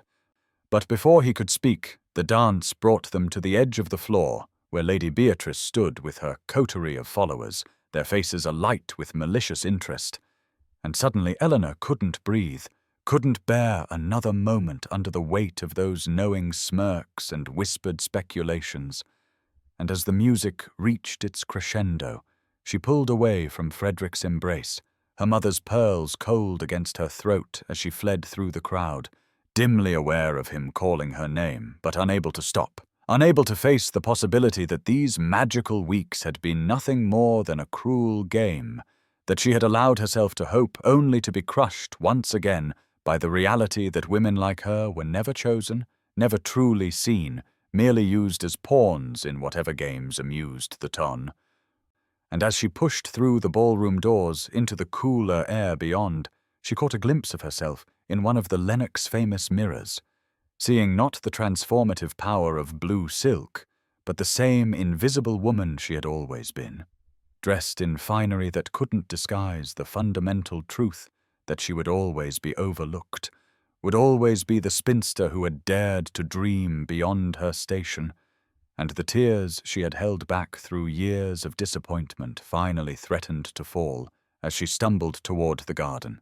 seeking darkness and solitude to nurse this fresh wound that cut deeper than all the others, because this time, for just a few precious weeks, she had actually believed. The fountain's gentle cascade provided the only sound in the Lennox garden as Eleanor sank onto the cold stone bench, her breath coming in ragged gasps while tears threatened to spill over the careful composure she had maintained for so many years, the blue silk of her gown pooling around her like water in the moonlight, as she pressed her palms against her burning cheeks, trying to make sense of the maelstrom of emotions that Lady Beatrice's cruel words had unleashed, when footsteps on the gravel path made her stiffen, knowing without looking that Frederick had followed her, had tracked her to this secluded corner where the scent of night-blooming jasmine hung heavy in the air, and she heard him pause several feet away, giving her the choice to acknowledge him or send him away. But she found herself unable to speak, unable to even lift her head as he moved closer, the bench shifting slightly as he sat beside her, not touching. Just present in a way that made her aware of every breath, every heartbeat, until his voice came low and rough, with barely controlled emotion. "Eleanor, please look at me." And when she finally raised her eyes to his face, she saw not the polished Duke, but a man stripped raw, his dark eyes blazing with a combination of fury and pain that made her chest tighten as he continued, "What Lady Beatrice said was a vicious lie designed to wound us both, and I need you to know, need you to understand that I have no interest in games, Miss Ashworth. I am long past playing them." His hands clenched into fists on his thighs, as if he was physically restraining himself from reaching for her. "I know what it is to be invisible, Eleanor, to be seen only as a source of amusement or an object of pity, and I would never, could never inflict that pain on another soul, least of all you." And something in his voice, a rawness that spoke of old wounds barely healed, made her believe him even as her own pain remained fresh and bleeding. 8 years ago, I was the one left standing alone while society whispered and laughed behind their fans, deemed not wealthy enough, not important enough to hold the woman I thought loved me. And I fled to Italy, not out of adventure, but out of cowardice, unable to bear being reduced to a cautionary tale for young men who dared to believe themselves worthy of love, his confession hanging between them like a bridge across the chasm of her doubt. and Eleanor felt her shawl slip from her shoulders, barely registering when he retrieved it, his fingers brushing against her bare skin as he settled the soft fabric back in place with a tenderness that made her throat close with emotion. "You asked if this was real," he continued, his voice steadier now but no less intense. "And I tell you, it is the most real thing I have felt in 8 years, this connection between us that defies every rule society would impose, every expectation of what a duke should want or whom a spinster should accept. And if you will permit me, I would like to court you properly, formally, with all the honor and respect you deserve, but have been denied for far too long." The distant strains of another waltz drifting from the ballroom like a ghost of what they had shared before Lady Beatrice's poison, and Eleanor found herself trembling as she whispered, "I'm afraid to hope again, Frederick. Afraid that wanting something, someone, will only lead to greater pain when I'm inevitably reminded of my place," her voice breaking on the admission of a fear she had never spoken aloud, not even to herself in the darkest hours of her many lonely nights. And she saw his expression soften, his hand moving slowly to cover hers where it rested on the bench between them, the touch electric even through her gloves as he said quietly, "Then we shall be afraid together, for I too am terrified of what I feel for you, of how thoroughly you have disturbed the careful emptiness I cultivated for so long. But I find that the prospect of returning to that emptiness is far more frightening than the risk of hoping for something extraordinary." And as Eleanor looked into his eyes, seeing her own vulnerabilities reflected there alongside a determination that made her pulse quicken, she felt something shift inside her chest, a door long barred beginning to open as she turned her hand beneath his, letting their fingers intertwine in a gesture that felt more intimate than their dance had been, more binding than any words, as she breathed her consent into the jasmine-scented darkness, granting him permission to court her, to prove that what sparked between them was worth the risk of believing once more that she might be truly seen, truly chosen, truly loved. The morning light filtered through the drawing-room windows as Eleanor carefully arranged the rare botanical texts Frederick had brought her the previous day, their leather bindings still carrying the faint scent of his cologne as she traced the gilt lettering with fingers that trembled slightly at the memory of how their hands had brushed when he presented them, just one of many such moments that had filled the past 2 weeks since that night in the Lennox garden, when she had granted him permission to court her properly, and true to his word, he had appeared at her doorstep each day at precisely 3 o'clock, sometimes bringing gifts like these precious books or exotic tea from the merchants he had known in Italy, other times arriving empty-handed save for his conversation which she had come to treasure above any material offering, their talks ranging from agricultural innovations to philosophy, to the shocking novels they both secretly enjoyed. And she found herself opening like a flower beneath consistent sunlight, each day loosening another petal of the protective shell she had built over 10 years of disappointment, until even Harriet had commented on the change, noting with wonder how Eleanor's eyes had regained a sparkle long dimmed, how her laugh came more readily, how she moved through rooms with a grace born of being truly seen rather than perpetually overlooked. And on Tuesday they had walked through Hyde Park where the cherry blossoms created a canopy of pink snow, Frederick pointing out how the petals caught in her hair like tiny promises while she explained her theories about soil improvement, finding him genuinely fascinated by topics that would send most gentlemen fleeing, and when a sudden shower had driven them to seek shelter beneath a massive oak,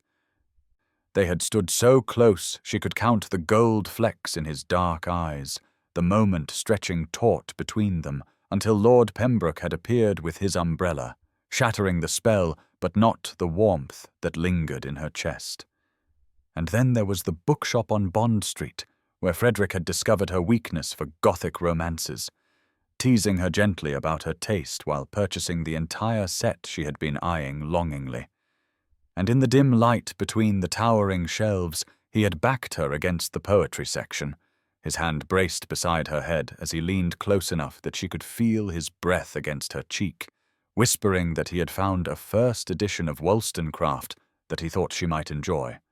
The words themselves less significant than the way his voice dropped to that particular register that made her pulse race,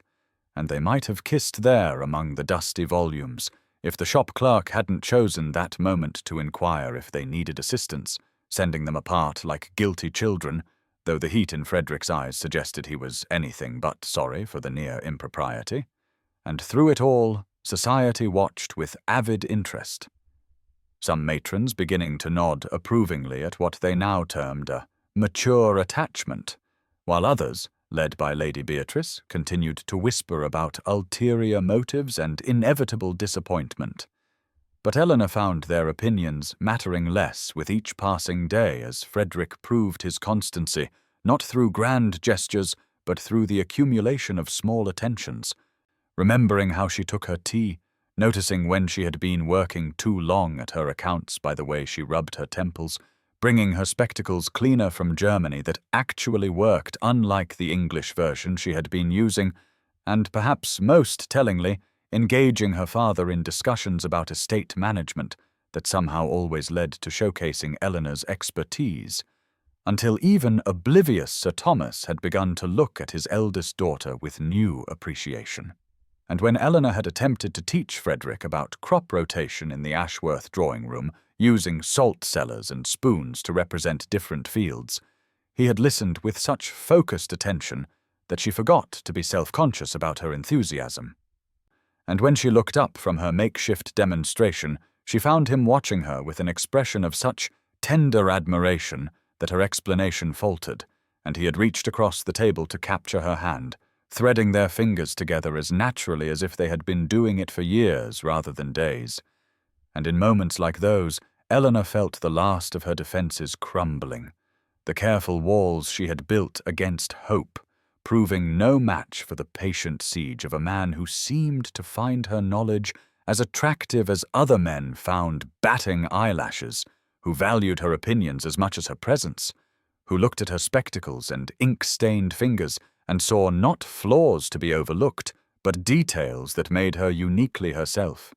And as April drew toward its close with the promise of May sunshine, Eleanor caught herself humming while reviewing accounts, smiling at nothing in particular, and even daring to dream of a future that just 1 month ago had seemed as impossible as flying to the moon, all because one rogue duke had asked a spinster to dance, and then decided she was worth pursuing properly, consistently, with all the dedication he might have once applied to his dissolute pursuits, but now channeled into the revolutionary act of courting a woman for her mind as much as her heart. The 1st of May dawned bright and warm as Eleanor stood before her looking-glass, adjusting the yellow primrose tucked into her hair, while Agnes Fleming fussed with the ribbons of her new morning dress, a soft green muslin that Frederick had mentioned suited her colouring during one of their walks, though she had pretended not to notice his observation at the time, and now, as she prepared for what had become their daily afternoon meeting, she felt the familiar flutter of anticipation mixed with lingering disbelief that this courtship had continued for over 2 weeks without faltering, without him growing bored or distracted as she had initially feared he must. And when the clock struck 3, she was already in the drawing-room, ostensibly reading but actually listening for his footsteps on the front stairs, a sound she had memorized as surely as she knew the pattern of rainfall on the estate's fields. And today he arrived with Lord Philip Langdon in tow, an unexpected addition that made her momentarily uncertain until Frederick's warm smile assured her this was planned, not an excuse to dilute their time together. And as the men settled into chairs, Philip studied her with frank curiosity before declaring, "So you are the woman who has managed to domesticate our wild duke," his tone teasing but not unkind, as Frederick shot him a warning look that made Eleanor suppress a smile. "I merely wondered if Miss Ashworth might consent to showing us both the improvements she mentioned to the tenant cottages," Frederick interjected smoothly,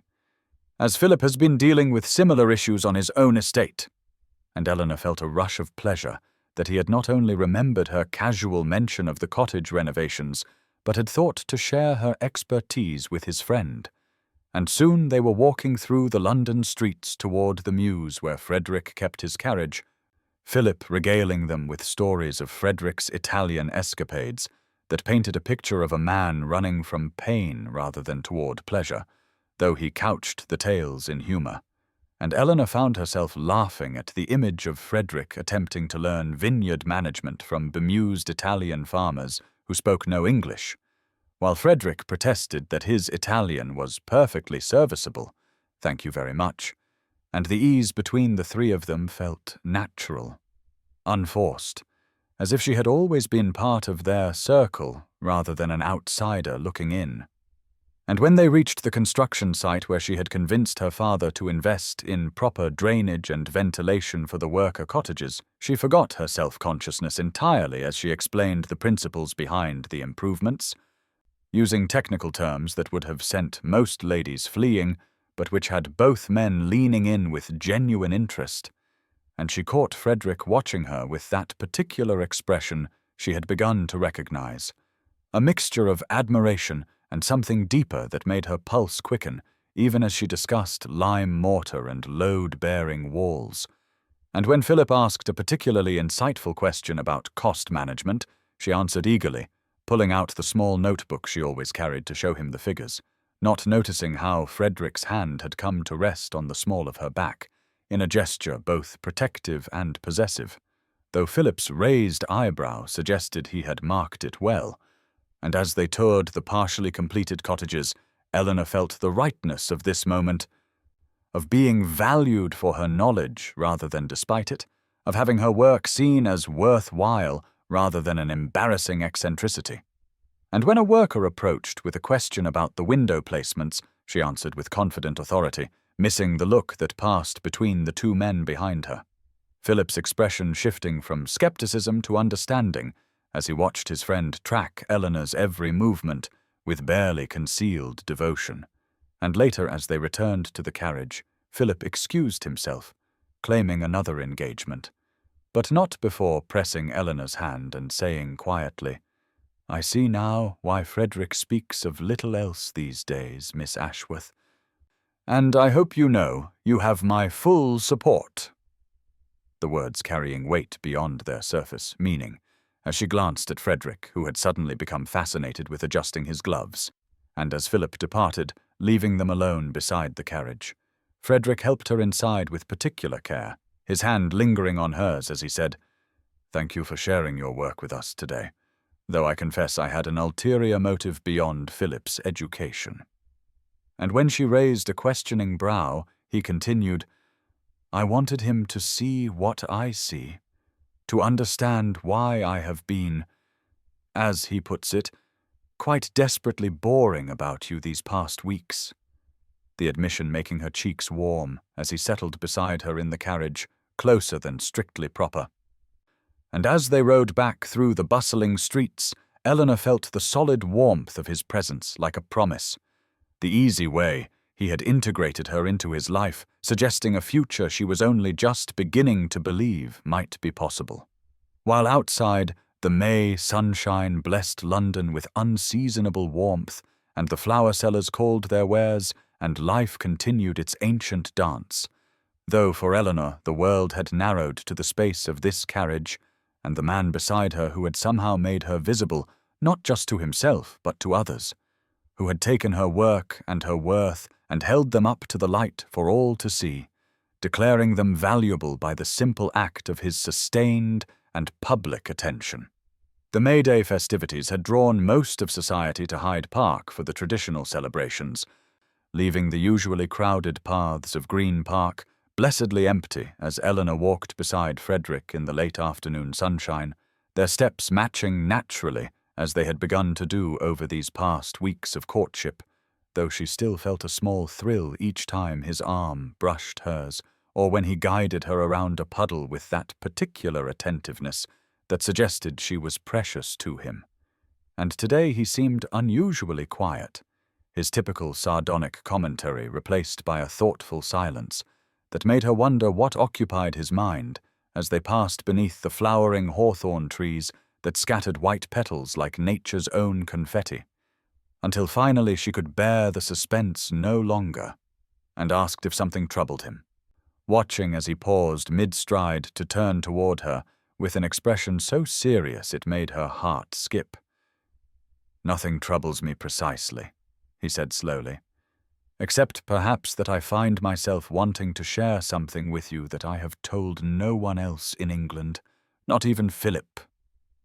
And the weight of this admission settled between them as he guided her to a secluded bench beneath an ancient elm, sitting closer than propriety strictly allowed, though the park's emptiness afforded them rare privacy, and Eleanor felt her pulse quicken as he removed his gloves with deliberate care before taking her hands in his, the bare skin contact still shocking in its intimacy, even after weeks of growing familiarity. "8 years ago," he began, his voice low and careful, as if the words themselves might wound, "I believed myself in love with Lady Lydia Sinclair, believed it with all the passionate certainty of youth and inexperience." And Eleanor forced herself to remain still, though the mention of his former fiancée sent an unexpected spike of jealousy through her chest. "We were engaged for 3 months, during which time I was foolish enough to share everything with her, my hopes, my fears, even my mother's death when I was 12, and how it had left me feeling untethered." His hands tightened slightly on hers as he continued, "I thought such vulnerability was what love demanded, what it deserved." And the bitterness that crept into his tone made Eleanor ache for the younger man he had been. "The night before our engagement ball, I found her in the conservatory with the Duke of Clarence, a man 20 years her senior, but with twice my fortune, and she did not even have the grace to appear ashamed." He laughed, but the sound held no humor. "She simply looked at me with those cold blue eyes and said that surely I understood a woman must be practical about her future, that my romantic notions were charming but hardly sufficient foundation for a marriage." And Eleanor felt her own experiences of dismissal and invisibility pale beside this deliberate cruelty, this calculated betrayal of trust. "I left England the next morning," Frederick continued, "spent 8 years convincing myself that emotions were weakness, that caring was the province of fools, became the rogue everyone now whispers about because it was easier to be thought dissolute than destroyed." And now his eyes met hers with an intensity that stole her breath. "Until I saw you on that terrace, magnificent in your solitude, refusing to simper or beg for attention, wearing your intelligence like armor and your loneliness like a crown, and I realized I had been running from the wrong thing all along." His thumb traced circles on her palm as he spoke, each movement sending shivers up her arm. "I was not wrong to feel deeply. Lydia was wrong to feel nothing, and you, Eleanor, you feel everything, but have learned to hide it so well that most people never bother to look beneath the surface." And she found herself trembling at the accuracy of his observation, at being so thoroughly seen and understood. "The reason I tell you this," he said, leaning closer until she could see the gold flecks in his dark eyes, "is because I need you to understand that when I say I have no interest in games, when I appear at your door each day, when I defend you against society's ignorance, it is not from boredom or curiosity or some desire to shock the tone." His voice dropped to barely above a whisper. "It is because you have reminded me that feeling deeply is not weakness but strength, that choosing to hope after disappointment is the greatest courage of all, and I find myself wanting to be brave again, but only if you will be brave with me." And Eleanor felt tears prick her eyes at this unexpected vulnerability from a man who wore cynicism like a shield, understanding now that they were both wounded creatures trying to trust again, and without conscious thought, she lifted their joined hands to press a kiss to his knuckles, feeling him inhale sharply at the gesture. "I have been brave every day for 10 years," she whispered against his skin. "But it was the brittle bravery of mere endurance, of surviving rather than living." She raised her eyes to meet his, finding them suspiciously bright.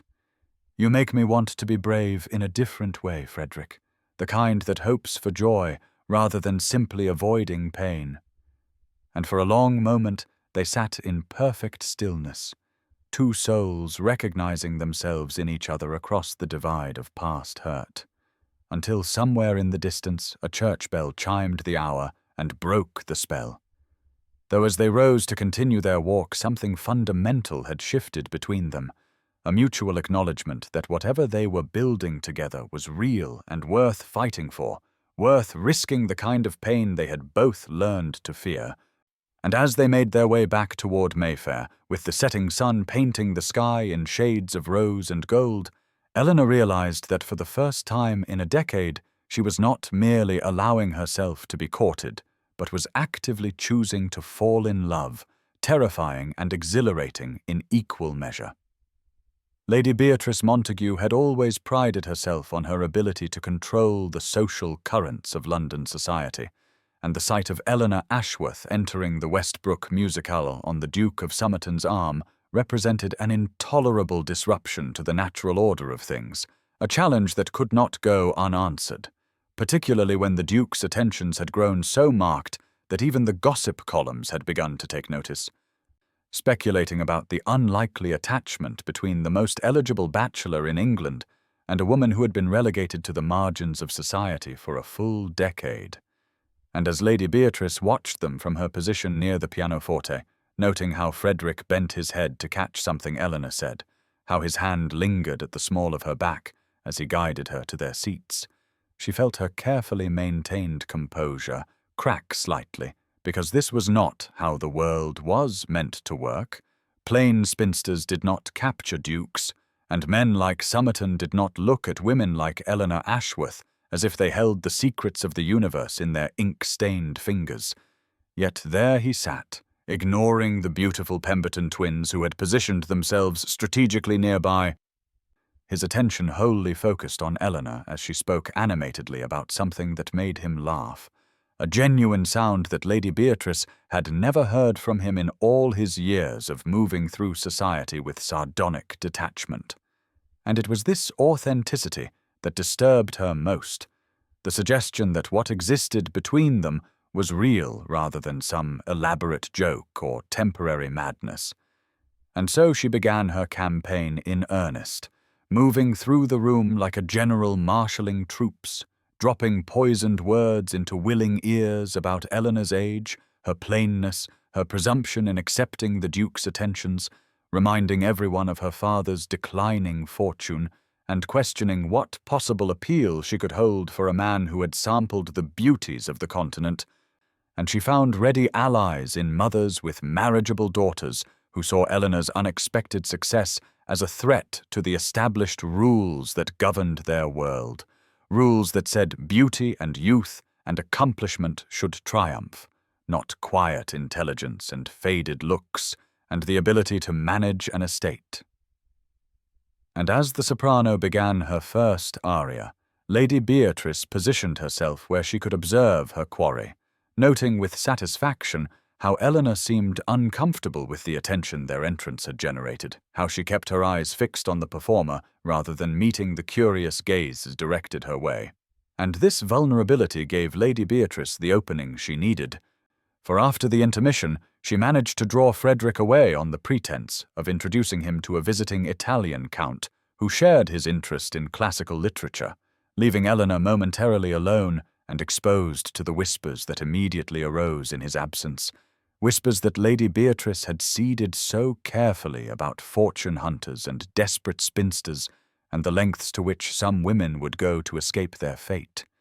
And she watched with satisfaction as Eleanor's shoulders tensed, as her hands clenched in her lap, while she pretended not to hear the deliberately audible speculation about whether the Duke's interest was genuine or merely the whim of a man amusing himself with novelty. And when Mrs. Pemberton remarked loudly enough for half the room to hear that it was cruel of gentlemen to raise false hopes in women who should have reconciled themselves to their situation. Eleanor's face flushed, but she kept her gaze steady on the returning performers, though Lady Beatrice could see the effort it cost her, could see the old wounds being torn open by each carefully aimed barb. And this was precisely what she had intended, to remind Eleanor Ashworth of her place, to make the gulf between her and the Duke so apparent that she would retreat of her own accord rather than face continued humiliation. But what Lady Beatrice had not anticipated was Frederick's awareness of the social currents in the room, his quick recognition of Eleanor's distress when he returned to find her isolated and under siege. And the cold fury that flashed in his eyes as he resumed his seat was directed not at Eleanor, but at those who had dared to hurt her, his subsequent actions deliberate and unmistakable as he took Eleanor's hand in full view of the assembly, raising it to his lips in a gesture that went beyond courtesy into declaration, his voice carrying clearly as he said, "Forgive my absence, my dear, though I see it has given the gossips their evening's entertainment." And the emphasis he placed on the endearment, the possessive way he tucked her hand into the crook of his arm, sent a clear message that Lady Beatrice had overplayed her hand, that her attempts to separate them had only served to push the Duke into a more public display of his intentions, and as the music resumed, Frederick kept Eleanor's hand in his, a shocking breach of propriety that he seemed to embrace precisely because it would be talked about, and Lady Beatrice realized with growing alarm that she had miscalculated badly, that in trying to shame Eleanor into retreat, she had instead provoked the Duke into staking his claim more definitively than any mere courtship rituals would have done,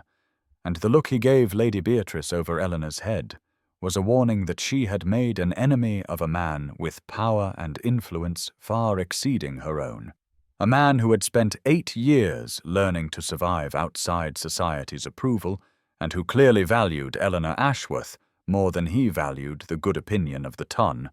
And as the final notes of the aria faded and the assembled company rose to adjourn for refreshments, Frederick's voice carried once more as he said to Eleanor, but pitched for others to hear, "I find the air has grown rather close in here. Shall we take a turn in the garden before exposing ourselves to more of society's dubious charms?" And the way Eleanor looked up at him then, gratitude and growing trust mingling in her expression despite the evening's cruelties, told Lady Beatrice that her campaign had not only failed but had accomplished the opposite of what she intended, driving the unlikely couple closer together through shared adversity, teaching them that they were stronger together than apart. And as they made their exit, Eleanor's head held high despite the whispers that followed their progress, Lady Beatrice understood that she had lost this battle decisively, though she was not yet ready to concede the war. The morning of May 3rd, 1814, dawned with unseasonable warmth that drew Eleanor into the garden behind the Ashworth townhouse well before the fashionable hour for calls, her hands deep in the soil as she tended the struggling roses that had been her mother's pride before neglect, and limited funds had reduced them to these few hardy survivors, and she found a peculiar peace in this simple work that required no words or performances or careful navigation of social expectations, just the honest exchange between earth and plant and human care, which was why Frederick's voice startled her so thoroughly when it came from the garden gate. "I should have known to find you here rather than in the drawing-room," causing her to spin around, still kneeling in the dirt, her morning dress already smudged and her hair escaping its simple arrangement, mortification flooding through her at being caught in such a state by the Duke of Somerton, who stood there in his perfectly tailored coat looking every inch the aristocrat, while she resembled nothing so much as a gardener's assistant, but his expression held no censure, only that warm amusement she had come to treasure over these weeks of courtship as he stepped into the garden uninvited but clearly welcome. "I apologize for the early hour, but I have something particular to discuss and thought perhaps we might speak more freely here than under your sister's watchful eye." And Eleanor rose hastily, brushing at her skirts in a futile attempt to restore some dignity, while acutely aware of the dirt beneath her fingernails and the smudge she could feel on her cheek. "Your Grace, I was not expecting. That is, Harriet is still abed, and my father." But he waved away her stammered explanations as he moved closer, his eyes scanning the garden with genuine interest before returning to her face. "Eleanor, we have known each other for 7 weeks now," and the use of her given name without permission sent a thrill through her, even as she noticed the unusual tension in his shoulders. "During which time you have shown me more genuine companionship than I found in 8 years of wandering the continent, taught me about agricultural innovation with a passion that makes even crop rotation fascinating, challenged my assumptions about everything from poetry to politics, and made me laugh more than I believed possible after." He paused, that shadow of old pain flickering across his features before he continued. "And through it all, you have asked nothing of me, expected nothing, as if my mere presence in your life was gift enough when in truth it is I who have been given the gift." And Eleanor felt her heart beginning to race as she recognized something momentous approaching, her dirty hands forgotten as Frederick reached into his coat to withdraw a small velvet box that made her breath catch. "I had planned something more formal, more proper, but standing here watching you tend these roses with such care, seeing you as you truly are without society's masks or expectations, I find I cannot wait another moment." And then, to her utter astonishment, the Duke of Somerton dropped to one knee right there in her neglected garden, heedless of the damp earth that would surely stain his perfectly creased trousers, his dark eyes holding hers with an intensity that made the rest of the world fade away. "Eleanor Ashworth,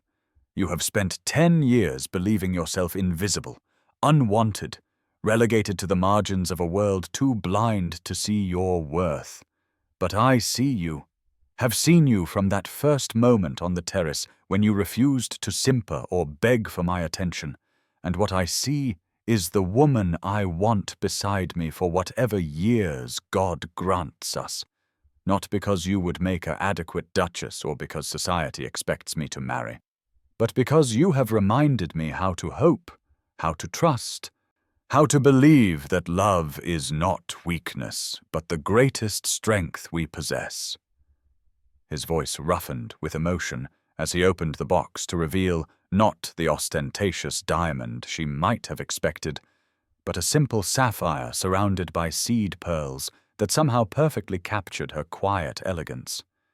"I am not an easy man, Eleanor. I carry scars that sometimes make me sharp when I should be soft, suspicious when I should trust. But you navigate my difficult moods with grace and meet my cynicism with gentle humor that dissolves my defenses.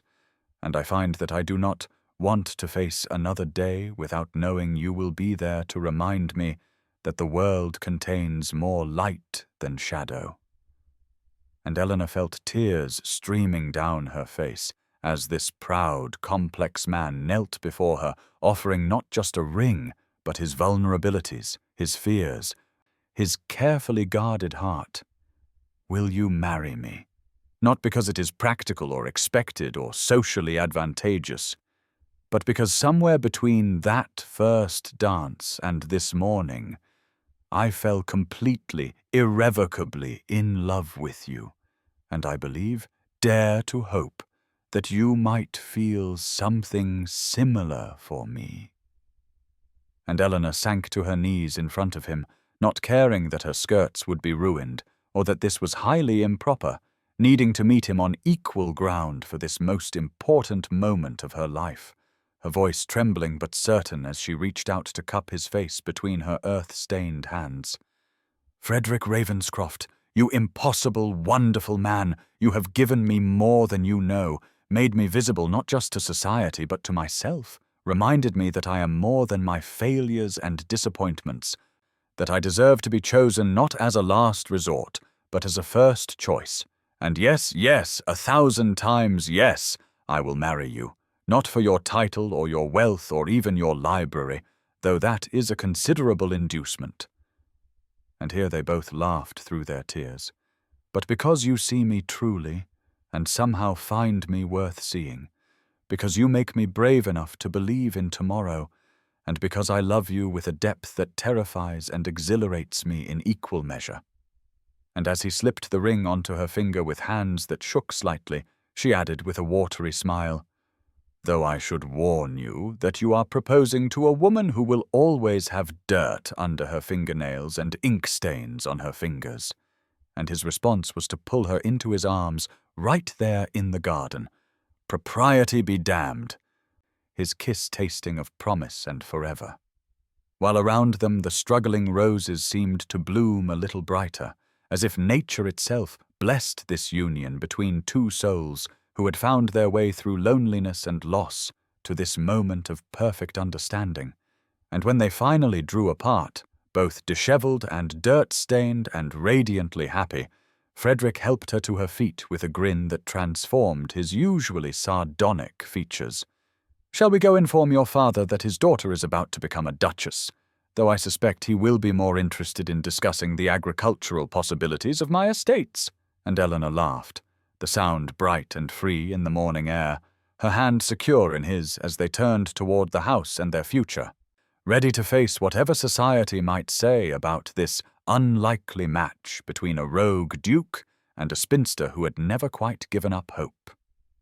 The news of Eleanor Ashworth's engagement to the Duke of Somerton spread through London society like wildfire on that warm May morning, carried from drawing room to drawing room by breathless matrons who could scarcely credit that the notorious rogue duke had offered for a 30-year-old spinster with neither beauty nor fortune to recommend her, and by tea-time the betting books at White's had been updated with wagers on whether the wedding would actually take place, or if his grace would come to his senses before committing such an incomprehensible act.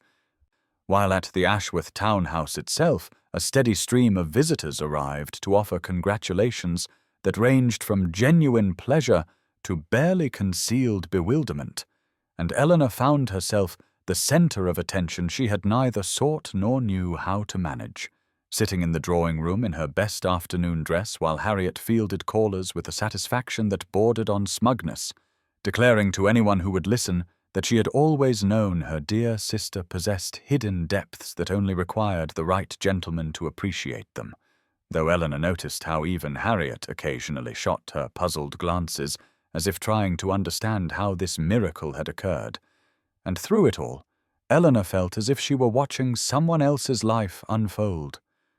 Surely it could not be real that Frederick Ravenscroft had knelt in her garden that morning and offered her his heart along with his ancient title. Surely she would wake to find it had all been a dream born of too much wine and wishful thinking. But then Agnes would appear with another bouquet from Frederick, or a note in his bold hand reminding her that he would call at 4 to take her driving in the park, and the sapphire on her finger would catch the light with reassuring solidity, and she would remember the look in his eyes as he had said he loved her, not with the poetry of a young man's first passion, but with the steady certainty of someone who had lived long enough to know the difference between infatuation and the real thing. And it was this quality that gave her courage when Lady Pembroke arrived with her daughter to offer congratulations so syrupy sweet they could have been poured over pudding, their eyes scanning Eleanor's modest appearance, as if searching for the enchantment that had ensnared the Duke, finding nothing but the same plain features and unfashionable spectacles that had rendered her invisible for a decade. And Eleanor met their scrutiny with a composure she had not known she possessed, understanding finally that she owed them no explanation for Frederick's choice, because love was not a matter of deserving or earning through beauty or accomplishment, but simply of being seen and chosen by someone whose vision penetrated beneath surfaces to the soul beneath. And when Lady Pembroke ventured to suggest that his Grace's proposal had been rather sudden, and perhaps Eleanor might wish to consider a long engagement to be certain of his continued attachment, Eleanor found herself smiling with genuine amusement rather than taking offense, replying that the Duke seemed quite certain of his own mind, and she saw no reason to doubt him, simply because others found his choice surprising.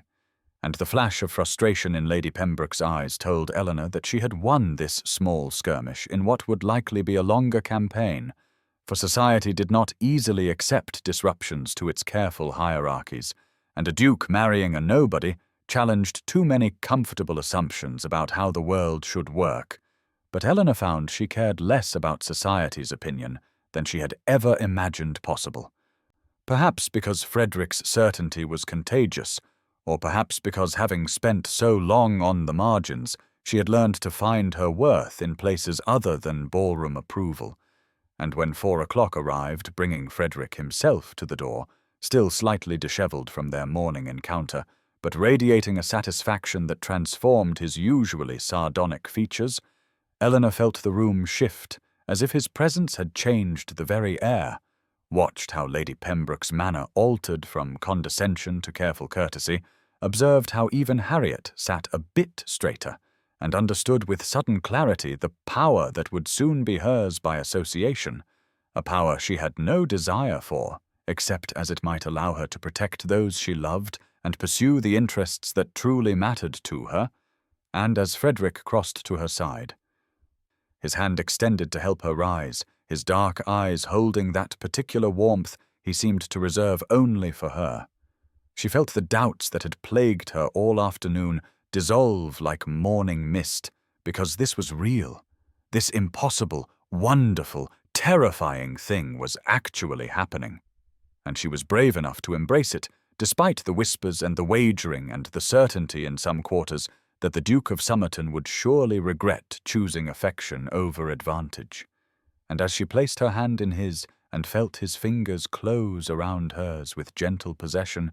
she caught sight of their reflection in the mirror above the mantel. An ordinary woman and an extraordinary man who somehow looked exactly right together, and her last coherent thought before he led her out to his waiting carriage was that perhaps visibility was not about being seen by everyone, but about being truly seen by the one person whose opinion mattered most. The drive through Hyde Park that afternoon of May 3rd, 1814, should have been a triumph. Eleanor's first public appearance as the acknowledged fiancé of the Duke of Somerton, and indeed the heads that turned as Frederick's elegant barouche passed along the fashionable paths told her that society had received the news and was eager to observe this most unexpected pairing. But Eleanor found she cared remarkably little for the stares and whispers that followed them, too absorbed in the simple pleasure of sitting beside Frederick, with his hand occasionally brushing hers, too aware of the sapphire ring that caught the afternoon light each time she moved, and when they passed Lady Beatrice Montague walking with her daughter, the older woman's expression of barely concealed fury was so pronounced that Eleanor might have laughed if she had been a less charitable person. Instead, she merely inclined her head with the graciousness expected of her new station, while Frederick's sardonic smile suggested he found the encounter equally amusing. And later, when they stopped to walk along a quieter path, he told her that Lady Beatrice had called on him that very morning, attempting to convince him that Eleanor was a fortune hunter, despite having no fortune to hunt, and that she had been seen behaving improperly with various gentlemen, which was such a transparent lie that Frederick had laughed in her face before showing her the door, and Eleanor felt a surge of gratitude, not for his defence, which she had not needed, but for his absolute certainty in her character that made such accusations seem absurd rather than threatening. And she told him so, watching his expression soften, in that way it only did when they were alone, and he replied that anyone who could not see her worth within 5 minutes of conversation was too foolish to merit consideration, adding with a lightness that did not quite hide the depth beneath that he had spent 8 years believing himself unworthy of love after Lady Lydia's betrayal, and Eleanor had shown him the error of that thinking simply by being herself. And Eleanor stopped walking then, there on the path with the spring leaves rustling overhead and the distant sounds of other promenaders creating a backdrop of genteel normalcy. And she turned to face him with all the earnestness her heart could hold, telling him that she had spent 10 years believing herself invisible and unlovable, and he had proven her wrong, not through grand gestures, but through the simple, consistent act of seeing her, choosing her, showing up day after day as if her company were the most natural thing in the world, rather than an act of charity or rebellion, and she watched his dark eyes grow bright with emotion. He did not attempt to hide, watched him raise her hand to his lips and press a kiss to her knuckles that lingered longer than strict propriety allowed. And when he spoke, his voice was rough with feeling, as he said that she had given him something far more precious than she knew, not just her love but her trust, offered freely despite every reason to guard her heart, and that he would spend the rest of his life proving worthy of that gift. And Eleanor believed him, believed in this future that had seemed so impossible just 7 weeks ago, believed that the girl who had retreated to the terrace in quiet desperation had somehow found her way to this moment of perfect belonging, and as they resumed their walk with their fingers intertwined beneath the cover of her shawl, she understood that this was what it meant to be truly seen, not the superficial recognition of beauty or status that society valued, but the deep knowing of soul, recognizing soul. And she smiled with a joy that transformed her plain features into something luminous, something that made Frederick catch his breath and whisper that she was the most beautiful woman he had ever known. And for the first time in her life, Eleanor Ashworth believed it. The wedding of Eleanor Ashworth to Frederick Ravenscroft, Duke of Somerton, took place on May 15, 1814, in the small stone church at Hertfordshire, where generations of Ashworths had been christened, married, and mourned, and if society had expected the Duke to insist upon a grand London ceremony, befitting his station, they were disappointed to learn that he had instead deferred entirely to his bride's preference for the country chapel where her mother lay buried, and where the ancient Ashworth oak was visible through the eastern windows. And Eleanor stood at the altar in a gown of ivory silk that Harriet had insisted upon ordering from the finest modiste in London, her mother's pearls gleaming at her throat as they had at every significant moment of her life, her spectacles firmly in place because Frederick had told her he wished to see her exactly as she was, and not some blurred, romantic version she thought he might prefer, and as she spoke her vows, her voice was steady with a certainty she had never expected to feel, watching Frederick's dark eyes hold hers with an intensity that made the rest of the congregation fade into insignificance. And when the vicar pronounced them man and wife, Frederick raised her hand to his lips with the same deliberate tenderness he had shown on the terrace 7 weeks ago. Only now the gesture carried the weight of permanent belonging rather than tentative hope. And afterward, at the wedding breakfast held at Ashworth House, the guests numbered fewer than 50, an intimate gathering that Lady Beatrice Montague had pointedly declined to attend, citing a prior engagement that fooled no one. But Eleanor found she did not miss the society matron's presence, too busy receiving congratulations from Agnes Fleming, whose eyes were suspiciously bright, from her father, Sir Thomas, who seemed genuinely pleased, though still somewhat bewildered by the speed of events, from Lord Philip Langdon, who kissed her hand and declared Frederick the luckiest man in England, and from Harriet, who had wept through the entire ceremony, and now clung to Eleanor's arm, declaring that she had always known her sister was destined for great things, even when Eleanor herself had abandoned all hope. And through it all, Frederick remained at her side, his hand finding hers beneath the table during the toasts, his smile holding that particular warmth he reserved only for her. And when at last they departed for Somerton Hall, where they would spend their honeymoon, the spring afternoon was golden with promise, the carriage rolling through countryside bursting with new growth, and Eleanor leaned her head against her husband's shoulder and felt the last remnants of her old self, the resigned spinster who had believed herself invisible and unlovable, dissolve like morning frost under the sun, replaced by this new creature she was still learning to recognize, a woman who was seen and chosen and cherished, a duchess who had arrived at her title not through beauty or fortune or family connection, but through the simple miracle of being truly known by someone whose opinion mattered more than all the ballrooms in London. And as Somerton Hall came into view, its ancient stone walls glowing amber in the late light, Frederick pressed a kiss to her hair and murmured, "Welcome home." And Eleanor Ashworth Ravenscroft, Duchess of Somerton, smiled with a joy that illuminated her plain features into something radiant, understanding at last that home was not a place, but a person, and she had finally, impossibly, wonderfully found hers.